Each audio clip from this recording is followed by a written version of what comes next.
we know that transportation is one of the biggest culprits when it comes to carbon emissions. And the vision is that we as an agency from the transport sector are looking to reduce that. And so therefore, you think about some of the work that we've done with the Swedfund, which is looking at alternative fuels for our buses in particular, and that means assessing and understanding, and then developing a full feasibility study for biofuels.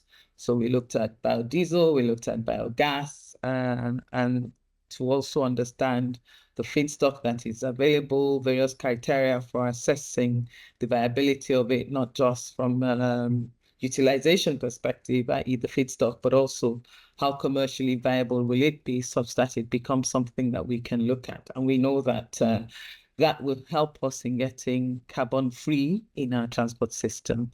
So sustainability is a big thing for us, and we're actively pursuing it. Is there anything in particular that you would consider the key milestones of the partnership that we've had now, LAMATA and Swedfund for 2 years?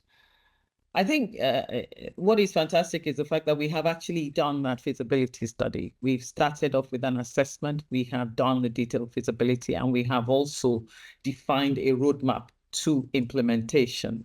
And that has identified that, yes, we can have a commercially viable biogas plant that will provide not just alternative fuels for the buses, but also generate electricity. And therefore, in that sense, it says we have something that will actually work. And we're now we have defined the roadmap. We're now supposed to be going forward to define the policy framework around it, the legal framework, to ensure that we can actually work with private sector to implement that. So for us, it's really a huge milestone that's been achieved. Excellent. Were there any kind of specific things about the biofuels potential for Lagos that kind of excited you or surprised you? I think it probably excited us would be a good word. And I think it's all of the things that it comes with. We realize that the biogas would ensure, it meets every single one of the SDG goals, the 17 SDG goals. It will give us a multi-fuel system for our buses, so we're not captive to one thing. It will provide reduced operational costs and then it helps us also to utilize our waste, which is a huge menace in the state.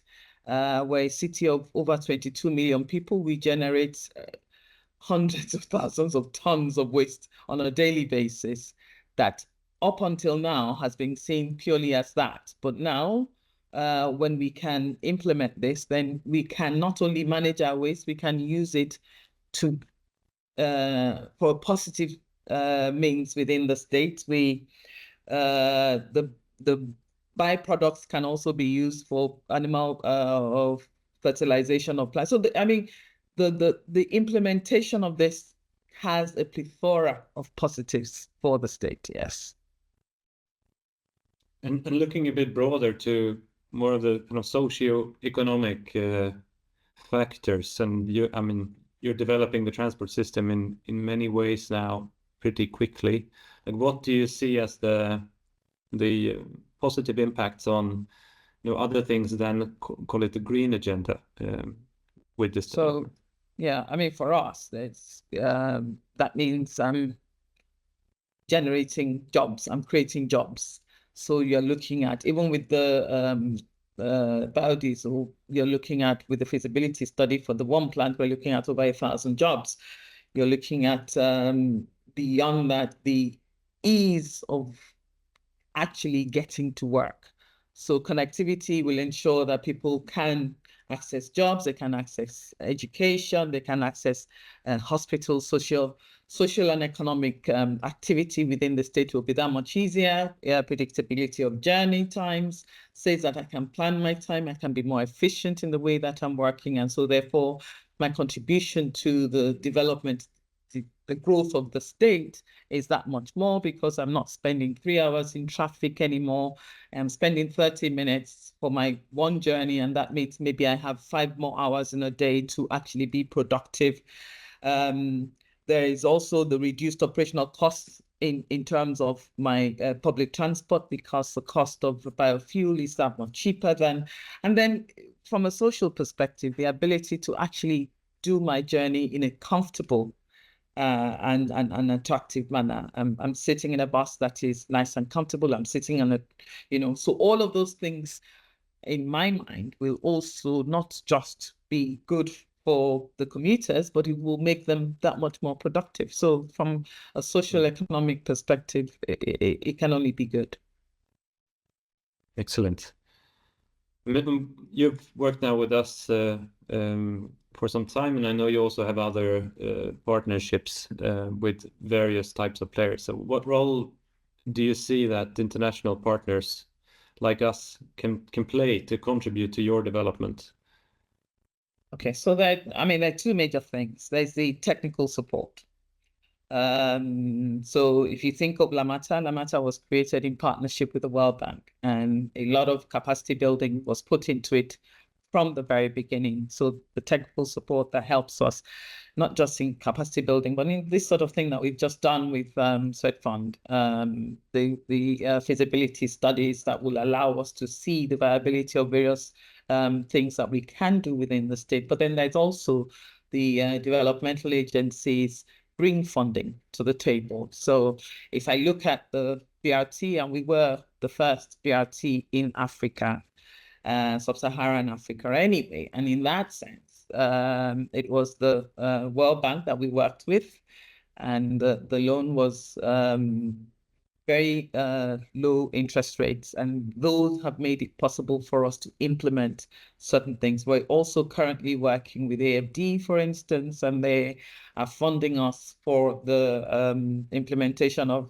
quality bus corridors, which are sort of the next step on from a BRT system. And we're working with the Swedfund. One of the lines that we have, the rail lines that we have, the Swedfund has actually taken up via grant to support us with the environmental social impact assessment for that line before we go on to implementation. So there's a lot of, when we collaborate with developmental agencies, there's a lot of positives for us, both from a technical perspective as well as a financing funding perspective. Yes. The last question. Now, there's also been interest from different Swedish companies in cooperating in the development in Lagos, the likes of Scania and likes of Alstom, for example, and probably others. So could you comment on the role you see for Swedish businesses as well in the development of Lagos transport going forward? Okay, so there's so many things we can do together. We're working with Scania with particular interest with our rolling stock for the buses. Lagos has a need for nothing less than 15,000 buses.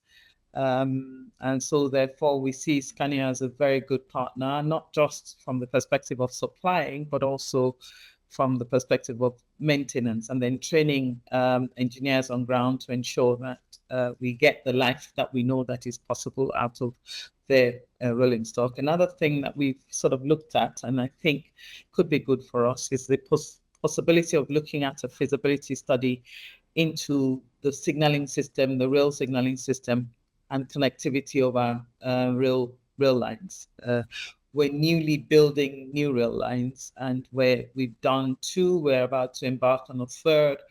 The possibility of having a unified transport management system that not just looks at the buses, but also looks at the rail system, and being able to ensure that we have not just physical connectivity, but a systems connectivity from that perspective, and therefore hopefully will provide a service that will be better for everybody. And I believe we can work with the likes of Boström or anybody from Swiss companies in that regard. Excellent. Thank you so much for your time.